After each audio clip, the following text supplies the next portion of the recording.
Welcome to today's episode of Black Belt Startup with Ferris. Thank you for tuning in. What's new in the world of entrepreneurship? Most founders focus on tactics, marketing, sales, pricing, pitching, tools, how to deliver a service.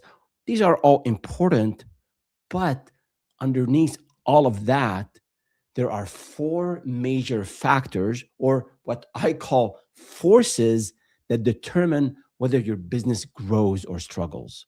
So today, I'm going to walk you through those four forces and work with you on them and apply them to your situation and identify where you might be stuck.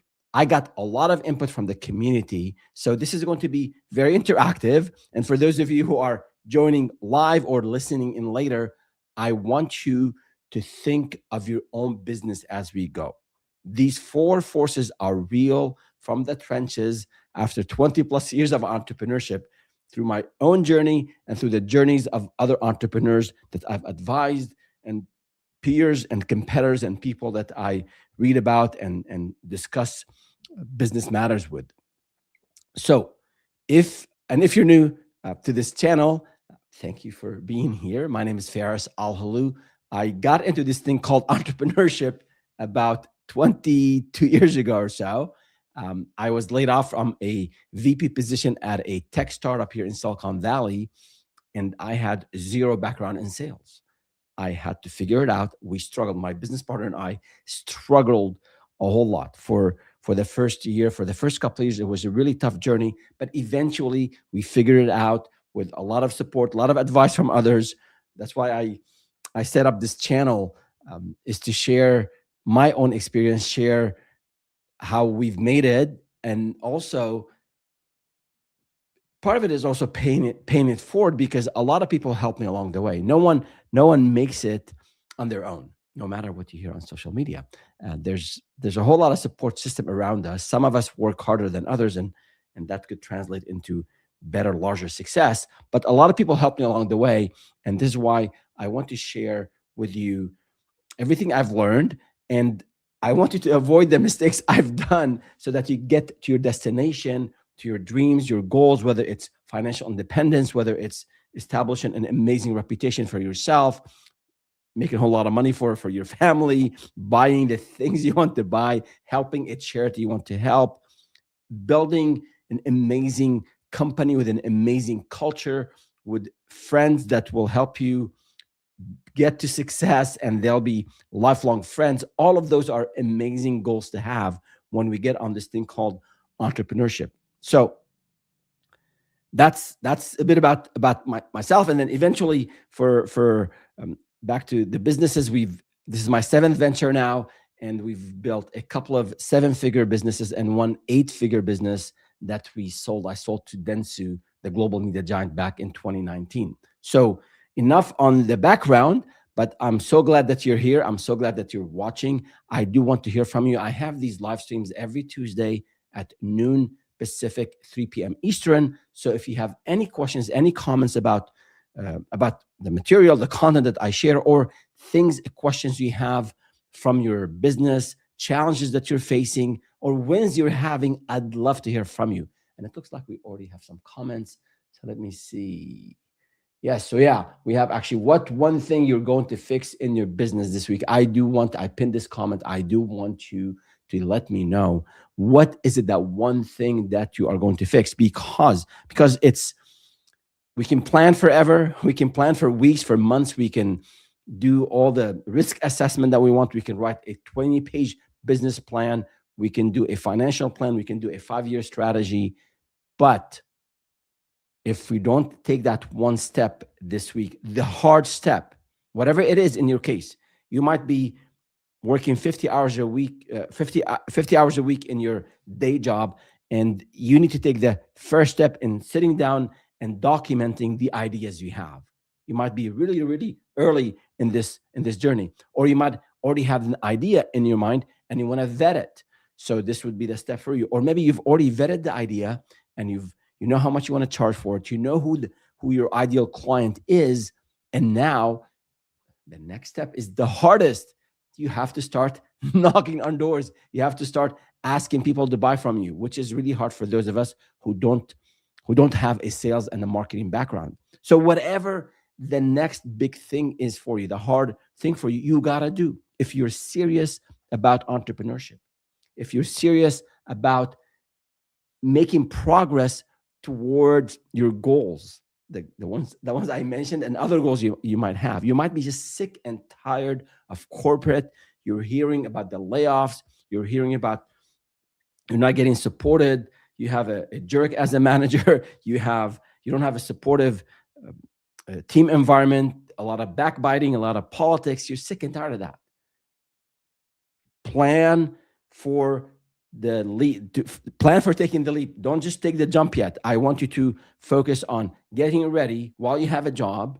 If you're fortunate to have a job, while you have benefits, while you have a salary and a 401k and PTO, while you have all of that, this is the most optimal time to think and start putting energy into building your business. Now, if you happen to be laid off recently, like in my case, when I was laid off back in 2003, then the one thing you have, it's horrible, it's awful. I still get the chills when I remember that moment when the CEO walked into the office and asked me. He said, "Hey, Faris, tomorrow we have a layoff and you are impacted." I feel you. I hear you. If you've been laid off, it's not an experience I wish on anyone. And unfortunately, in my career, well, I was on the receiving end that one time, and then also as a manager, as a leader, as a VP, as a CEO. At times, you have to also ask some people to leave. It's hard. It's hard on everyone involved. But if you're in that situation where you have been laid off, or you think you're about to be laid off, then this is also the time to put into starting your own business. Because people who are laid off, it's okay to mourn. It's okay to go through that grief cycle. It's natural. But then you don't want to be stuck in that situation. You want to be able to, okay, it happened. I'll learn from it. I could have done this. I could have done that. Okay, that's all behind us. Spend a day or two or three, and then write down what you've learned from that experience, and then it's behind you. And then move into the future. What is it that I want to do now in this AI revolution era we're living in these economic uh, shifts that are happening? A lot of disruptions is happening around us. How do I package my skills so that I can turn them into sales, into profits, into revenues? So this is, if you are laid off, the one thing you have that none of us have, you have time. You have a lot of time. And if you have a financial runway, if you have a bit of a severance, or you've been saving for a while and you have a runway, this is the time to put all your efforts and energy into starting a business. Okay, so that was a bit of a side note, but I do want you to leave me a comment on what is this next step that you are going to take this week to move forward towards your goal. If you don't take those steps, if you don't go forward, if you don't overcome the next hurdle, you will not get to your destination. So with that in mind, let's jump right into these four forces, the four forces that will make or break your business, hidden forces at times. So, and I have actually, for those of you watching, I do have, believe it or not, I have some slides today. So let me share those with you. One second. Here you go.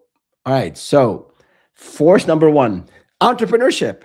What a surprise. So, when I talk about entrepreneurship, one definition I like is the one from Harvard Business School, HBS. They define entrepreneurship as pursuing novel opportunity while lacking resources. Pursuing novel opportunity while lacking resources. So think about it for a second. Whatever you're planning on doing, it could be IT consulting, it could be HR consulting, it could be automation, it could be AI workflow training, implementation, whatever it is. It's not maybe very novel. It's not something that no one else is doing, but for you, it's something new because you're learning about sales, about marketing, about back office, about accounting, about payroll, about hiring contractors, about pitching, presenting, proposing. You're learning all these other things that are part of having your own business. So there is the new things that you haven't done before. So you're pursuing that opportunity, that the dream that you have, while this is in the definition, while lacking resources. So it is normal. It is normal that you'll be lacking resources when you start a business, just like when you start anything new. When you first rode the bike, when you first learned how to swim, when you first got into running for a marathon or stepping on the mat in a martial arts context, right? You didn't know in Aikido, there's rolling, there are wrist locks, elbow locks, there are a lot of rolling, back rolling, forward rolling, high falls. When you step on the mat, you don't know any of this stuff.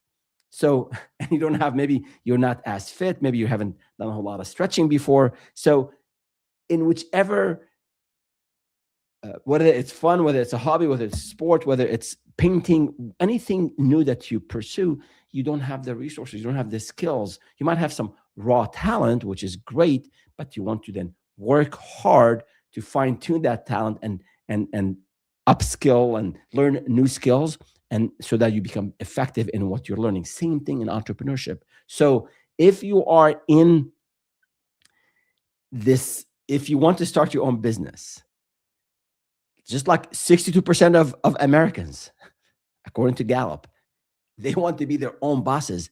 Only 9% or so take that leap, make that decision to step forward and start their own business. So the first thing about the force, this mindset, this entrepreneurial mindset that you want to work on acquiring. It looks like we have a comment.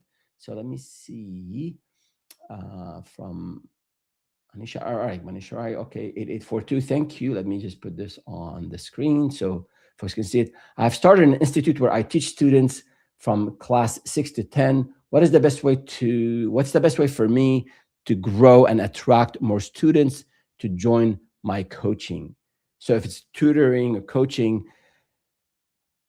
I mean, in terms of the best way, there are 177 ways to market a business, any business, right? So you can do, if you look at the 4 quadrants, there's paid marketing, there's paid media, earned media. You just name. There's so many ways. So what I am a big proponent of entrepreneurs leveraging their network. Before you pay money for ads, I'm not saying ads are bad, but before you pay ads, before you do a billboard, before you do other things, I want you to find opportunities for you to connect in person, ideally in person, with those who will be buying services from you. In your case, if you're teaching students, coaching, tutoring, or it could be, I guess, education, it could be sports, it's probably their parents. You might attract the student with an ad.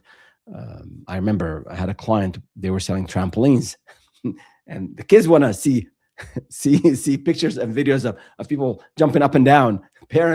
Safety was the number one concern. So you had kind of 2 audiences. So in your case, I would say,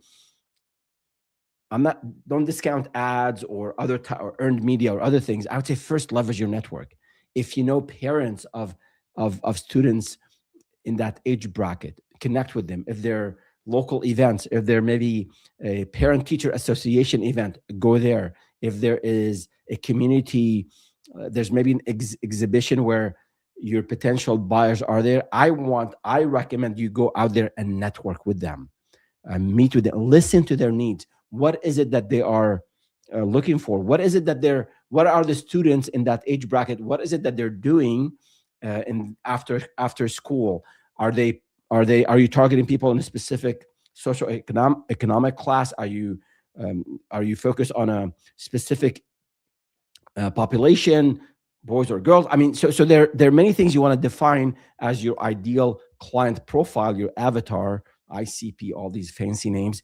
Basically, the people you want to serve and who owns the budget the parents in most cases here, or maybe there might be some governmental programs. So find, or maybe it could be a community center looking for someone like you. So find people who will be authorizing that budget and who have pain points or aspirations that you will fulfill for them, and then interact with them in person if all possible, because you'll learn a lot listening to them. You'll learn a lot about you can start that conversation or that pitch about how you offer, and you can hear their feedback real time. You can see if they're very interested, if they're not. So there's a lot of benefits of being out there. So I'm a big proponent of being out there in person, in networking events, in go to exhibits, to conferences, local events, local chamber of commerce event, local networking events.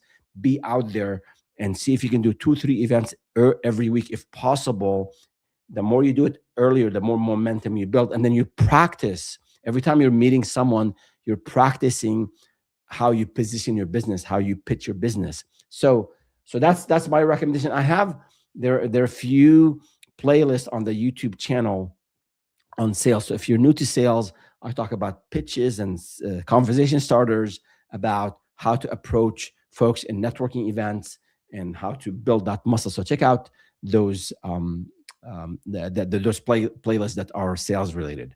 Yeah, thank you for the question. So back to the forces. So mindset, and this ties to the question actually. If your mindset here is I'm good at what I do, I'm a good coach, I'm a good IT consultant, and you stay there and you don't have this learning mindset, this mindset that I have to learn about sales and marketing, it'll be uncomfortable. I will be okay being uncomfortable, even if I'm an introvert and I am someone who fears being in a huge gathering. In psychology, they talk about gradual exposure to desensitize yourself from this fear.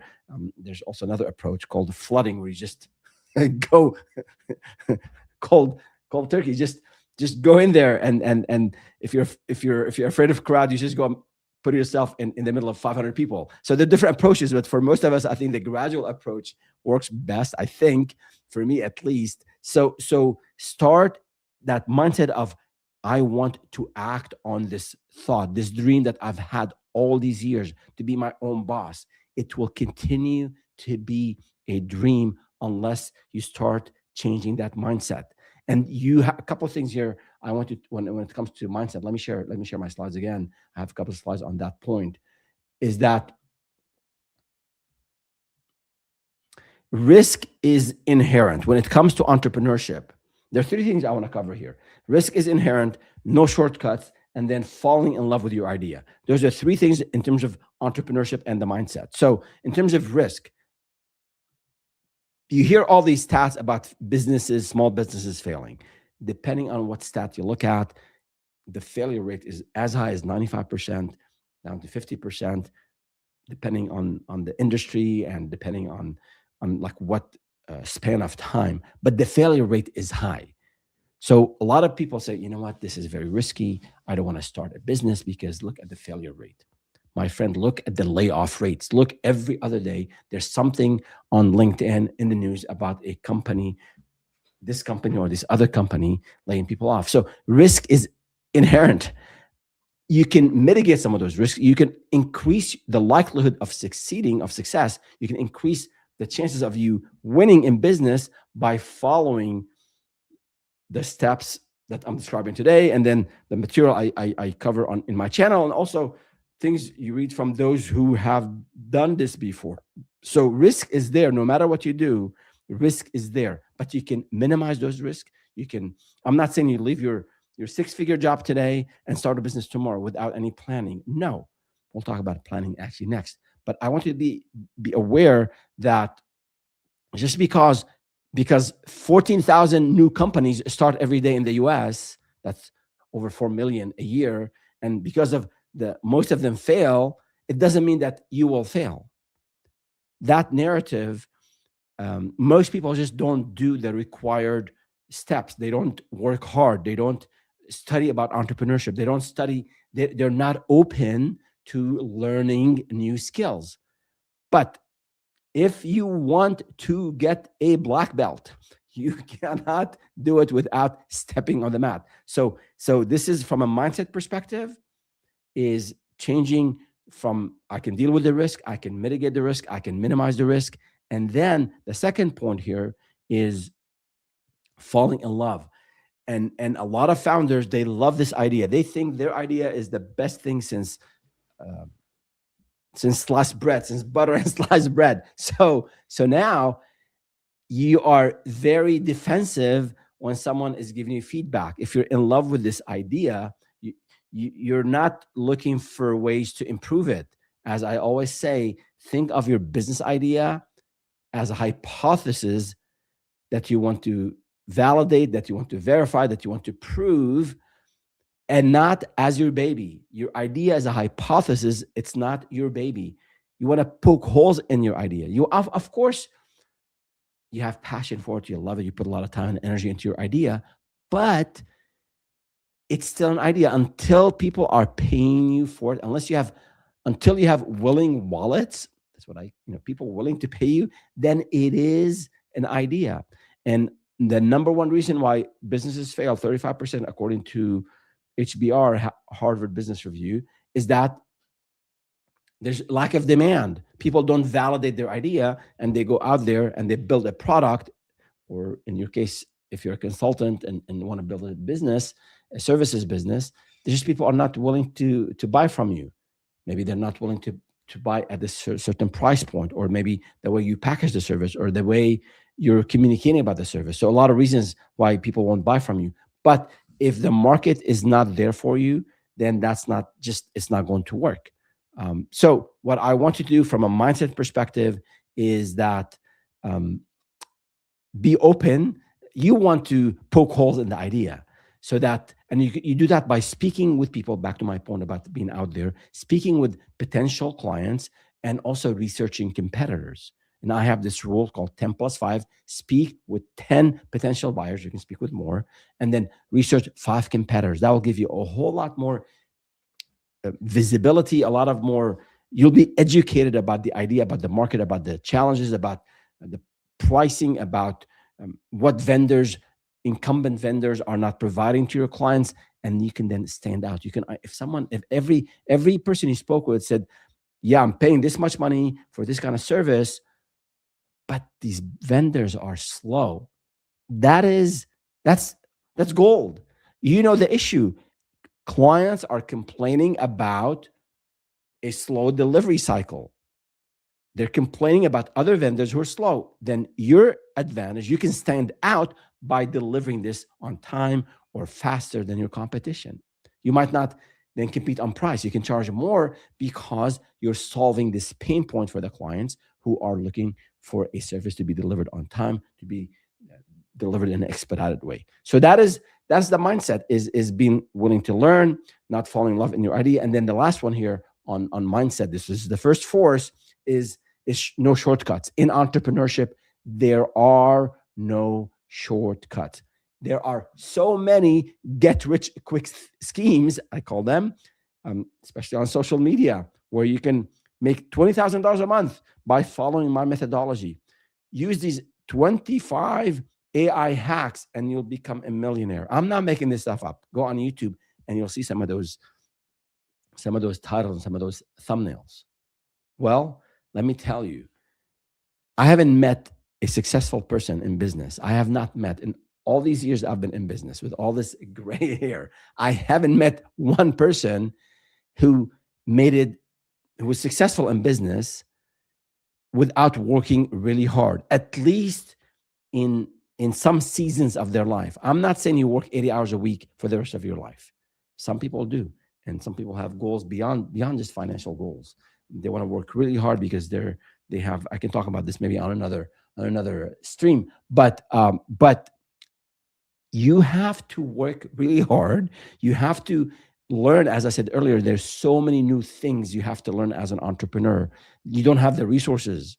Remember that definition, while lacking resources. So you have to compensate for that lack of resources. You have to potentially learn a whole lot of new things. You have to have some money, some savings to tap into. You might have maybe an investor. You might have the business partner who will bring in some cash, but no shortcuts. You can learn and do things faster. You can do things more efficiently. You can leverage AI to do things, whether it's generative AI to develop your proposal faster. And I have an assistant. I have an AI assistant that you can leverage. If you're struggling with proposals, let's message me. I can send you the link. You can use now getting into agentic AI and have an agent running with you to help you prompt you for things to do for clients, whatever the case might be. That's all that is all great. I want you to leverage the latest cutting edge technology, but still no shortcuts. You have to build the marketing muscle, the sales muscle, the delivery muscle, the back end office, the accounting, payroll, taxes, all of that. You have to learn how to manage all that. You don't have to do all that yourself. You can hire an accountant and a CPA for taxes, but you have to learn how to set up your records properly, how to file your documents so you can give it to the CPA. So doing your taxes is not a thing that will bring your business down for a week because you don't have anything organized. So there are a lot of things to learn, and there are no shortcuts. Again, use technology, learn from others, be more efficient, work smarter, all of that, but there are no shortcuts. Some things require time. You cannot, no matter how talented you are, no matter how great of a coach you have, no matter how hard you work, you cannot get a black belt in a month. It doesn't work. Well, you might get an honorary black belt, but that really doesn't count. Same thing in any other art. So, and same thing in business. So that is number one. This is the number one force, the number one factor here that's really important is the mindset. And I have a playlist on the YouTube channel at Startup with Ferris on mindset and things that on resilience and on dealing with ambiguity and all that good stuff. So if the mindset is a major issue for you, check out that playlist as well. Okay, the second force, the second big factor here. Let me go back to my lovely slides. All right. Planning. So planning, why is this on this slide? Why is this a force? Why is this a big factor? Well, two reasons. One, because a lot of founders overplan, and then some founders underplan. So planning by itself is great. I want you to plan, but I also want you to know that the minute you finish documenting the plan will have to change. I think it was Mike Tyson who said he comes into a fight with a fight plan. He said after the first punch, all that goes out of the window. Same thing. I think it was Eisenhower who said, planning is everything. Planning is everything, and the plan is nothing. So the process of planning is really important, but those plans change the minute you finish writing them. You might want to have a long-term strategy, and that doesn't have to change every quarter, or your objective. That long-term objective is there. I want to build a seven-figure business that will deliver X service to Y clients, and I want to have an amazing culture and take care of my employees. That's sort of like values plus mission, all of that vision that you have, all that good stuff. The tactics to get there will change for sure. But from a planning perspective, a lot of want-to-be entrepreneurs over plan. They're more the rational. If you know the Keirsey quadrants from a personality type, you have those guardians and those rationals. They want everything to be perfect. They want to follow all the structure, all the systems. They want to get all the certifications. They want to put a 5-year plan and then a 10-year plan and a vision, and they keep doing this without taking this very hard next step. And I know that because I did that myself. When my business partner and I, when we started that very first business, we sat down for weeks. Here's the strategy. Here are the services we want to offer. Here's Here are the top clients we want to go after initially: small businesses, then mid-sized business, then Fortune 500, then we want to do this and that and the other, and then we want to expand to other markets. I mean, we spend so much time. And then how much do we price our service? We were building websites at the time. That was cutting edge in 2003. Like, we want to do later in e-commerce. We want to get into complex projects. We kept planning and planning and planning, and we were subconsciously, we were delaying that step to go out and actually physically knock on doors, go into small businesses here in Santa Clara, California, and ask these business owners, "Do you like to have a website?" That's how I used to start. Awful pitch, but I didn't know any better. So we were delaying that very hard decision. And later in other businesses as well, when we were pivoting, big strategic, you see an opportunity and you kept postponing. You're not sure, you're not certain, you're delaying the potential pain, and then you lose out that opportunity. It happened to me. Or we want to expand into a market. I said, no, I don't want to. I delayed that decision by a year. But then after more nudging from my business partner, from our team, we expanded into another market, and that ended up doing really well, 7-figure business by itself. So sometimes delaying, over planning is a symptom of something else, deeper concern about risk, about the unknowns, about things that maybe bandwidth. You don't have the bandwidth to do this next hard thing. So look at it from your perspective. If you're delaying action by by just planning, then there's an issue there.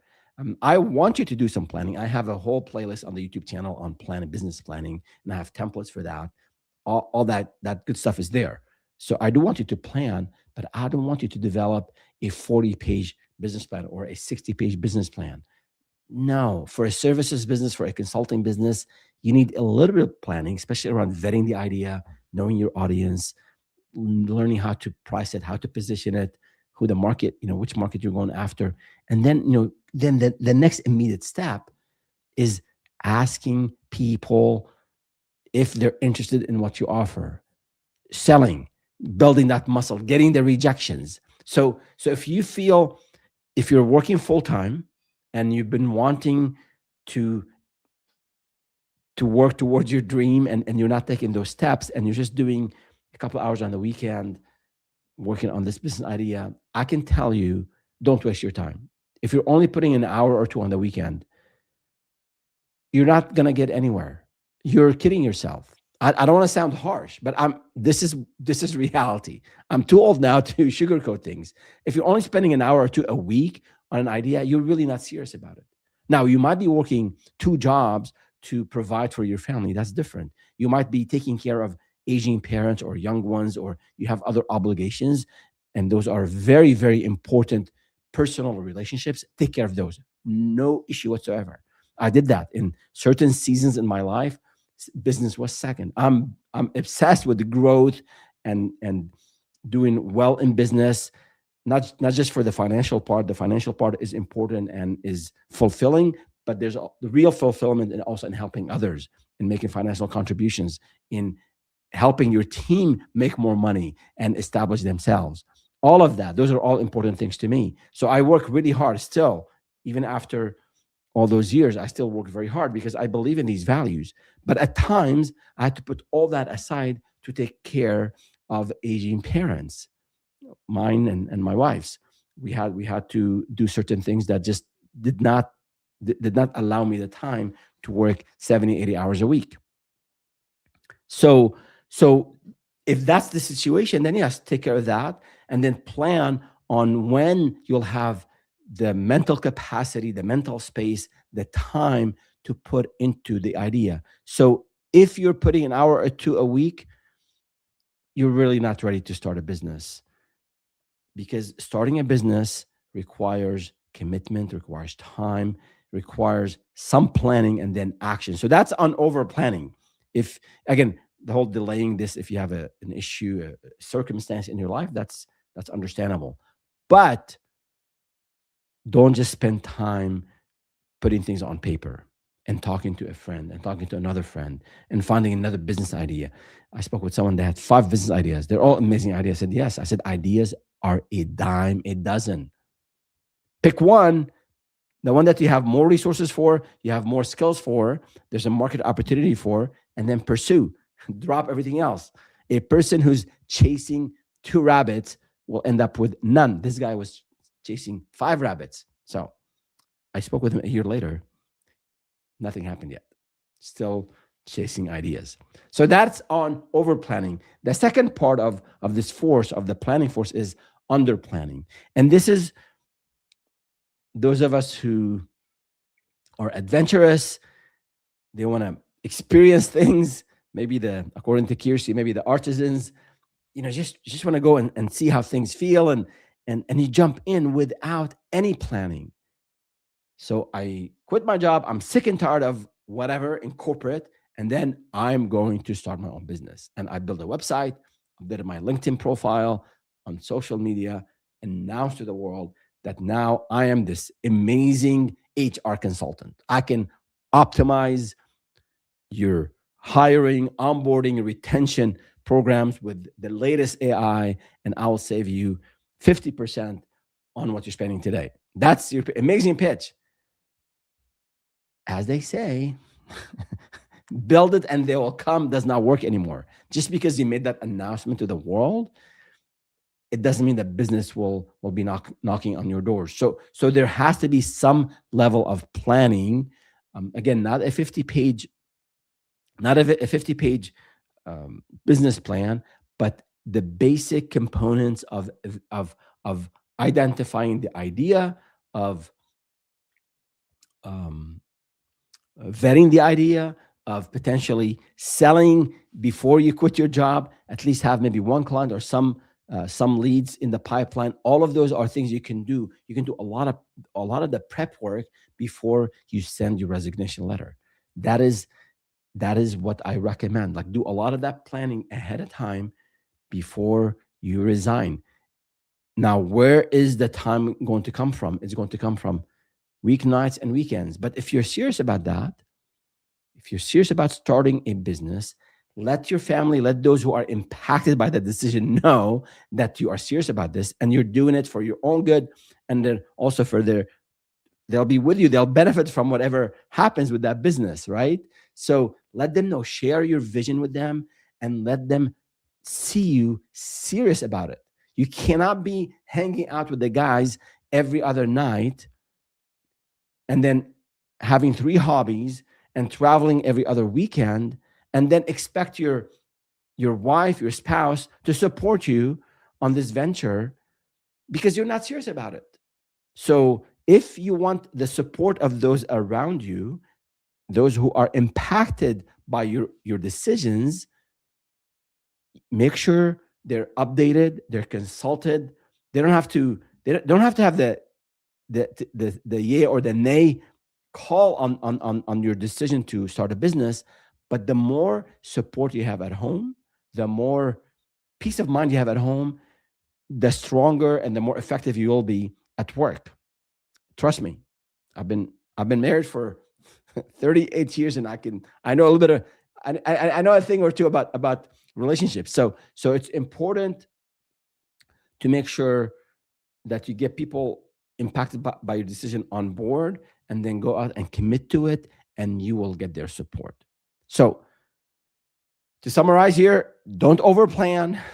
Just spend weeks and months not taking action, and then also don't jump into this thing called entrepreneurship head first without vetting your idea and identifying your market, your audiences, your pricing, understanding what's involved, understanding how long the sales cycle is. Depending on what you're selling, a sales cycle could be anywhere from 2 weeks to 2 months if you're selling to small businesses. And if you're selling large B2B clients, the sales cycle could be anywhere from 3 months to 9 months to 12 months. I used to sell to the government and Fortune 500. These sales cycles take forever. So depending on what you're selling, put all of that into your plan so you understand when revenue will come in, and you can then adjust your financial runway accordingly.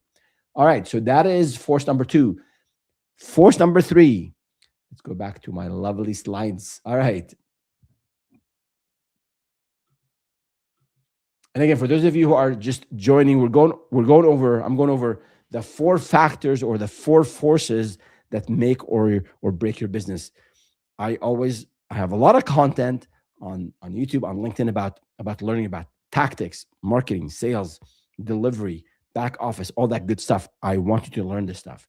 But there are some hidden factors that could literally make or break your business. And we've covered two so far. We talked about the mindset, the entrepreneurial mindset, and also about planning, over planning, and under planning. So those were the two. Now, let me cover the third one. There you go. For those of you watching, you have my lovely slides. And I love these icons. I think we forgot the name of the AI tool we used. I think called React, maybe. Forgot the name. Recreate. Man, the name is escaping me, but it's a pretty cool tool. All right. So the third force here is business partners.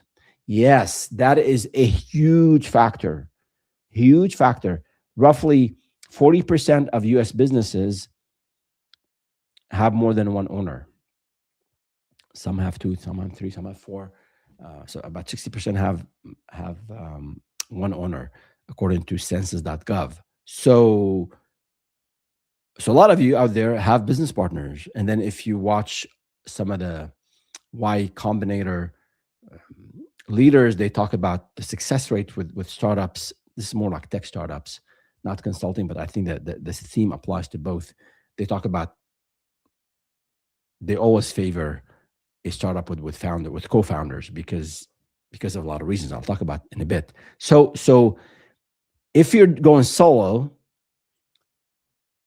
you might think that this section is not related to you, but hear me out, stay with me, because a lot of what I cover here are applicable to your first employees, like the first employee, the first hire, the second hire. Although they might not be business partners, they don't have equity, but a lot of times you want to treat them like business partners. And I'll tell you, especially if they're senior, I'll tell you why in a second. But for those of you who are going with business partners, this is 100% applicable. And unfortunately, the divorce rate in business partnership is higher than that in our society between spouses. So it's important. It's important to understand what's involved when you decide to bring a partner into your business, or someone invites you to be a partner with their business. It is the number one, the most consequential decision you make in business. There are two consequential decisions, since we're talking about relationships. One is the spouse, the partner, the lifelong partner you have at home. That's really important for success in business. And two, your actual business partner or partners. So I don't want you to take this lightly at all. And I've heard, I've witnessed horror stories when it comes to partnerships. A lot of people, best friends, college roommates, classmates, buddies, best friends, family members, they start all excited about this partnership. They want to accomplish, they want to conquer the world. And then after the honeymoon period is over, after this first hurdle that they face or the challenge that they're confronted with, issues and tensions and problems surface. And then a month or two later, they're not talking to each other. And then a month or two later, they are in court. I'm not making this stuff up. So I want you to take this business partnership factor or force really, really, really seriously. It's the most consequential decision that you ever take in business. Don't take it lightly. So how do I help you choose the right partner? One is look for, and I have some slides on this. Let me share the slides. I think they're helpful here. So I want you to look at, evaluate the partner or the partners on their skills and experience. Do they complement what you have? Let's say you're amazing at sales, but you hate and have no idea how to deliver a project. And then a good, a potential, a potential great fit is someone who's the opposite. They are amazing at delivery and they just hate sales. So you complement each other. So that's one thing. So there's founder fit, funder fit. Also, if you, especially if you bring investors in, there could be equity partners. Maybe there could be silent partners, but make sure the goals are aligned. I'll talk about goals in a second. So the number one thing is look for complementary skills. The second thing here is, let me just share this on the slide and then I'll cover it. So complementary skills, then the mindset, back to complementary personalities, and then the paperwork behind partnerships. So let me unpack this one thing at a time. Was I sharing? I don't think I was sharing. Oh my goodness. I was bragging about my amazing slides and then I wasn't sharing. Here, let me share it for a sec. So yeah, so tech and business, complementary skills, mindset, complementary personalities, and then the legal and operations aspect of it. So let me go over this one at a time. So when I talk about tech and business, I give an example. So I remember, well, in all of my ventures, I'm on my seventh venture now, I've always had business partners. I was fortunate to always had business partners, amazing business partners. One of them passed away. May he rest in peace. Amazing friend, and still friends with his family. In the other cases, these founders, ex-founders, still friends. So you end up spending most of your waking hours at work. We like it or not, that's reality.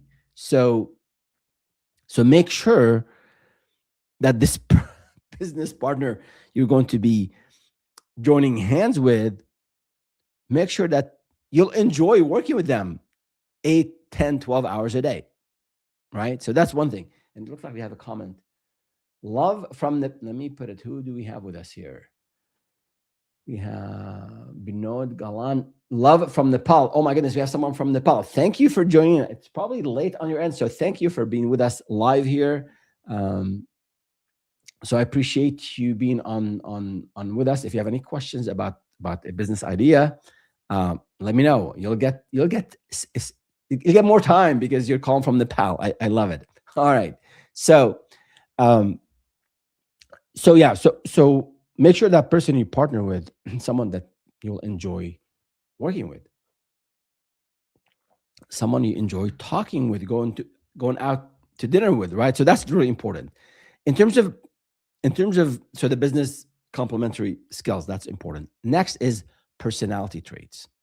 So you might be the gun ho type person, the one with the go getterness, and they might be the very skeptical or deliberate people. That's actually not a negative. That is a plus, because, and that happens with me a lot of times in my case. I want to get stuff done. I'm like sometimes impatient. I just want to get it done. And then my business partners say, Faris, let's slow down. Let's evaluate. I'm more of a, let me get stuff done. Let me execute. Let me just wrap it up. So a business partner who would highlight things that you might have overlooked is a huge asset to the business. So that is important. Find not just complementary skills, also complementary personalities. Now that creates challenges because if you're the sole owner, you just make a decision and you proceed very efficiently. But while you might have made that decision very efficiently, the decision might not have been effective. You might have made the wrong decision. So 2 set of eyes are better than 1. 2 brains are better than 1. So that's why complementary personalities, complementary skills are helpful, are crucial, I would say, in a relationship. The other part here is that look for shared values. So work ethic, for example, dependability, reliability, the way you want to take care of your team. So if you're ready to take the leap and you are ready to work 60, 70, 80 hours a week for the first few months just to get this thing off the ground, and then you love this other business partner, but they're only putting 30, 40 hours a week. That's what they thought it's required. I can tell you that in a couple months you will have a major fight, and if that's not addressed, you will part ways. So you want to be explicit about your commitment, about your shared values, about what you expect from each other. You want to make sure that they're reliable. If they say something, they'll do that. If they say they'll do something, they'll do it. The way you treat your team. Imagine a business partner who is amazing with the customers and great with sales, and then every time they have a meeting with your team members when you grow the company, someone wants to leave. This partner just gets on under everybody's skin. So you have to look for these things, and you have to leverage the strength that you have and the partner has, and then work around each other each other's weaknesses, right? So that's something to keep in mind when it comes to partnership. And the last thing is two things. One is the last thing is compatibility in goals. So you want to grow that business. You want to put every penny you make, all the profit you make once you're profitable, into growth. Your business partner is cash hungry. They want to, every penny of profit you have, they want to split it and take it home because they have needs, or they just like to take the money and invest it elsewhere.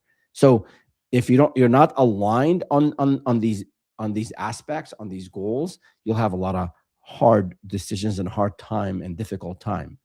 So that is something to keep in mind. And last but not least is the legal aspect. Just because they're your best friend, they're your brother, your sister, your spouse, your son, your daughter, just because there's someone you trust with your life, it doesn't mean you don't have a partnership agreement. And I always use this example. My co-founder and friend Eric, he and I are close friends. We've been working together for over 12 years now, 13 years, and we work together really well. And he trusts me with his life. I trust him with my life and with my family. No issue whatsoever. Even with that, we went to our attorney, Jeff, said, Jeff, we're forming this partnership. Help us put something together in writing. And Jeff came back with 37 pages. That's our partnership agreement. So Jeff is a good friend. Our lawyer said, Jeff, 37 pages. He said, Ferris, tell me which section you want removed, and I'll remove it. So every section deals with a scenario that potentially could cause a problem in the future. So do put things in writing. Go on ChatGPT, on Claude, ask, I want to have a partnership with this person, and here this is the scope of work, and this is what we're trying to build. Give me the various areas, legal areas that we should discuss from a legal perspective, and give it to me in a no legal jargon. Just give it to me in plain English and read about it. And you'll see the things about people wanting to leave the business. One partner wants to leave next year. What happens? Someone passes away. You cannot stand their spouse. You don't want their spouse to come and be part of the business. Someone wants to sell shares. Someone wants to bring investors. Someone wants to make all the calls. So all of those things will come up in a relationship, in a business relationship. If you don't have that documented in a thorough partnership document or operational agreement, then you will have issues. So avoid these issues early on by have them documented. And there's no legal document that will cover every use case and every exception and every nuance, but you'll get 85-90% of the major of all the major things covered, and probably 85%, 95% of things addressed in that agreement, and then a way to deal with things that were not discussed at the time of forming that partnership. So that is on partnership. Long story short, look for someone who compliments you, someone who you enjoy spending time with, and make sure they don't have a whole lot of ego, and don't partner with someone you don't know. That's a formula for disaster. You can start off with a small project, work together for a month or two, go out to them to a restaurant and see how they treat the waiter. These are signs. People behavior sometimes hard to change. So you can tell. Maybe deal with some finances and see how they deal with finances. So my recommendation: do not start a business with someone that you don't know. Bad idea, bad formula. But if you think there's a potential, because there's a lot of these things I mentioned today, the complementary skills and personalities and the resources, then I would say start more like a beta project, or do a pilot, work on something together, and just get to know each other really well, and then proceed into the full partnership. Good. And we have something from Ahmed. I can't said key 3996. Thank you for the comment and thank you for being here. And he says also great tips on partnerships right at the perfect time. So it looks like, Ahmed, you are about to get into a partnership. So yes, I said earlier, I don't know if you were with us when I said that earlier, but it is the most consequential decision you make in business. Actually, the first one is the partner at home. That is really important because peace at home helps you perform at a different level at work.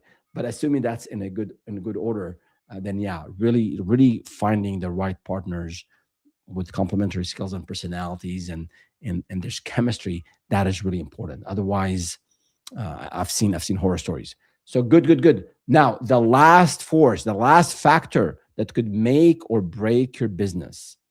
And let me go to my lovely slides and make sure I'm sharing those here. There you go. Life circumstances.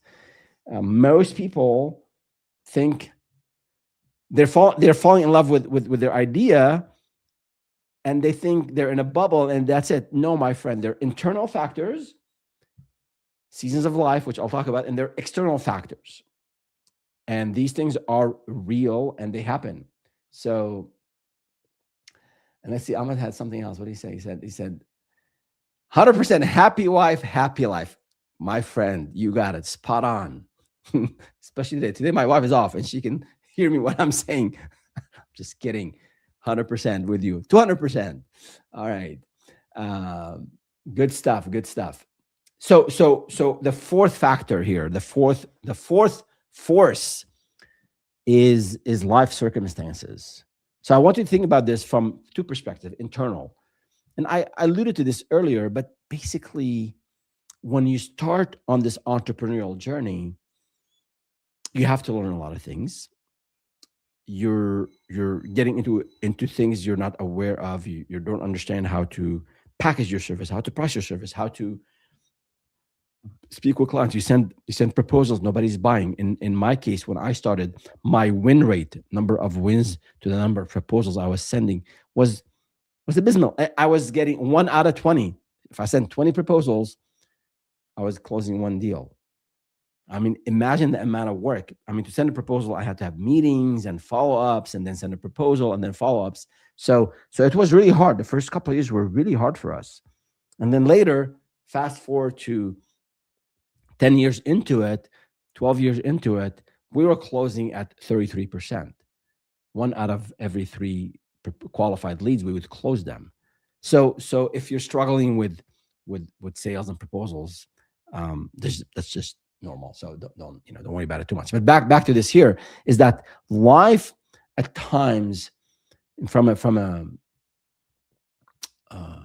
seasons perspective, like at times you just not ready because not just of the mindset, because of life circumstances. You have aging parents you have to take care of.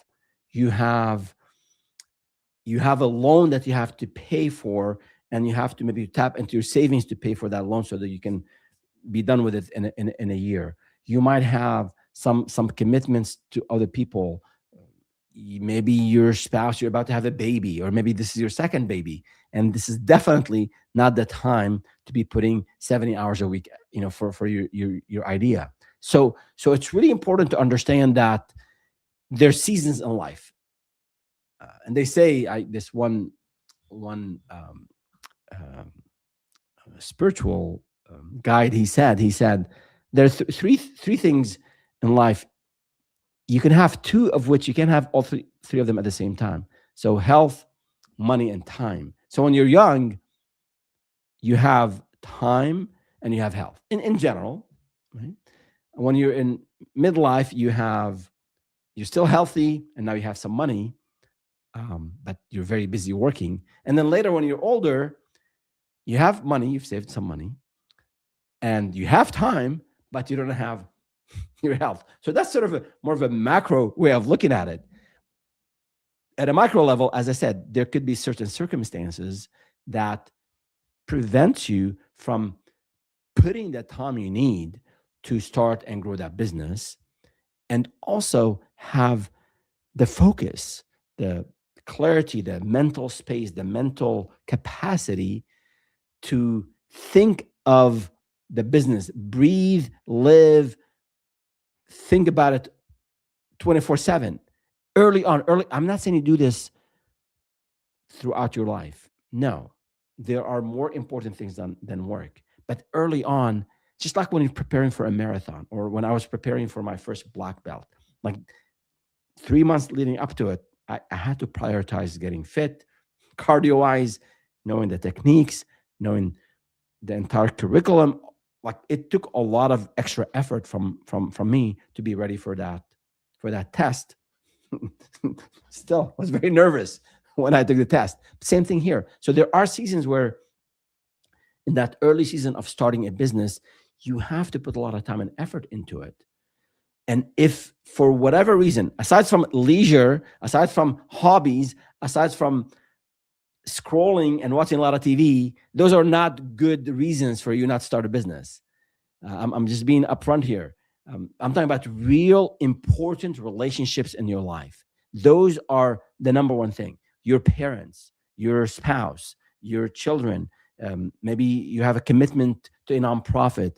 Maybe there's a cause you believe in, and the timing for you to dedicate some time to this cause is really important for you. Those are really important things. They are more valuable than money. And if you're still thinking about growing that business, having a business and growing the business, then put a plan that in 3 months, in 6 months, I'll be done with my obligations, or I can minimize my obligations for these important things, and then I can focus on the business. So it's a hard balance, you know. But you can't have it all. You cannot do all these things and then have hobbies and leisure time and spending time with the guys or the gals, and traveling every other weekend, going up to Tahoe to ski, and then going surfing, and then you can't do all of that and then be serious about starting that business, because starting a business and growing a business and scaling a business requires a lot of time, especially upfront. So that's on the internal factors here, from a life circumstances perspective. The second part here is external factors, external circumstances. And as you can see, every other day there's something going on. It could be crypto crashing, the stock market crashing, markets are shifting, war is happening in more than one place. We have a business in Dubai, in MENA, and on the phone with my business partners every other day, making sure we are taking care of our customers, our employees. We have a viable business going forward, because you never know. A war could last for weeks, or hopefully it'll wrap up soon. It will end very soon. But things happen without you knowing. You might have predicted certain things, but they're unknowns. When COVID hit, right? Regulations. Let's say you're in the supply chain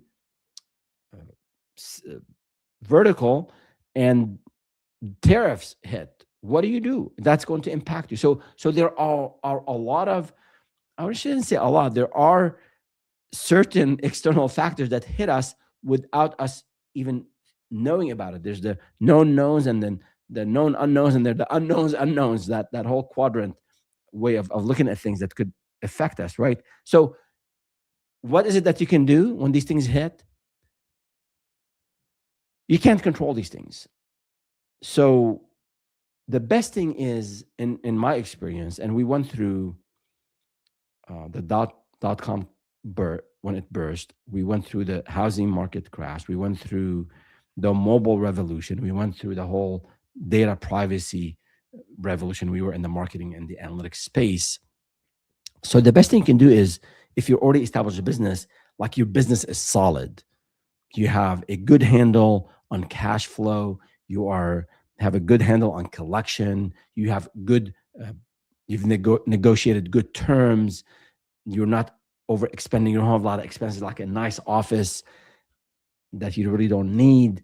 Uh, you're getting the last phone, the last car on your on the personal side of things. So the more financially stable and solid you are, the better prepared you are for weathering the storm. And I had a live stream, I think a couple 2 or 3 weeks ago, on bending or breaking. So how to start a business during uncertain times. So when these things happen to us, at times we have to pause, we have to look back and say, okay, what is it that we can do? If you started a restaurant that requires foot traffic right before COVID started, or any business, I knew someone who started a, a massage business, a therapy business actually, that required foot traffic right before COVID hit. I mean, there's very little that you can do. You might have to take a hit. Success is never guaranteed in business.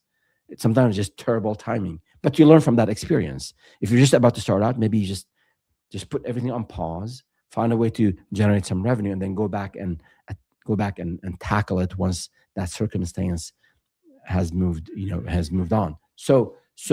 Or sometimes these things are permanent, like regulations, data privacy regulations that hit the industry, almost now 10 years ago. So these things could have a lasting effect, and you have to pivot.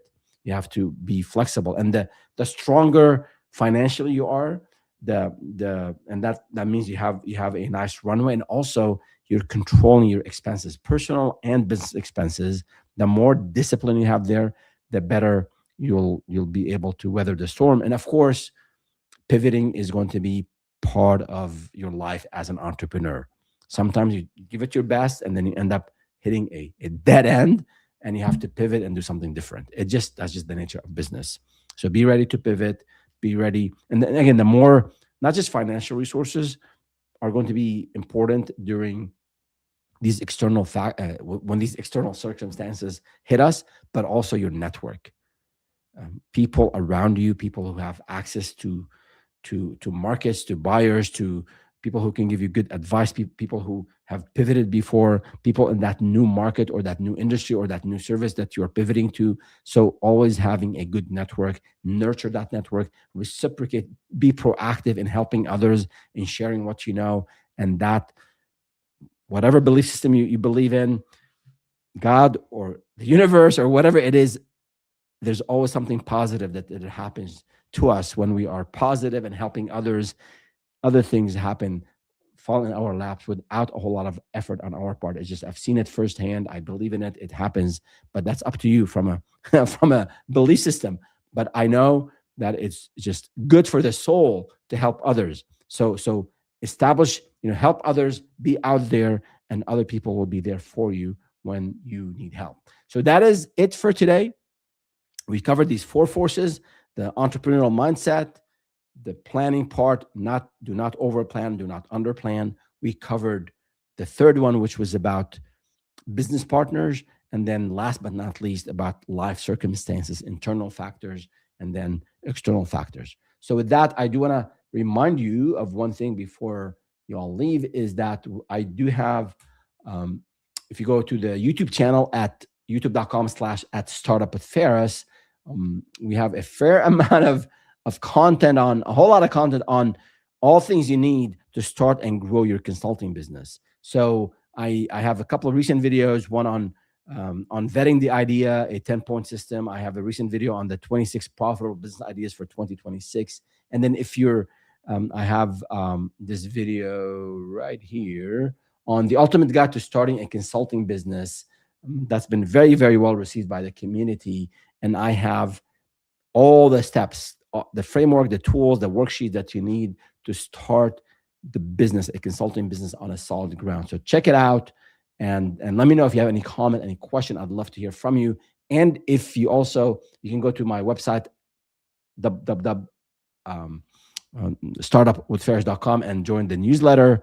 I send a newsletter every Saturday with tips and strategies to help you grow that business, scale and grow the business. So that is it for today. And thank you for being here.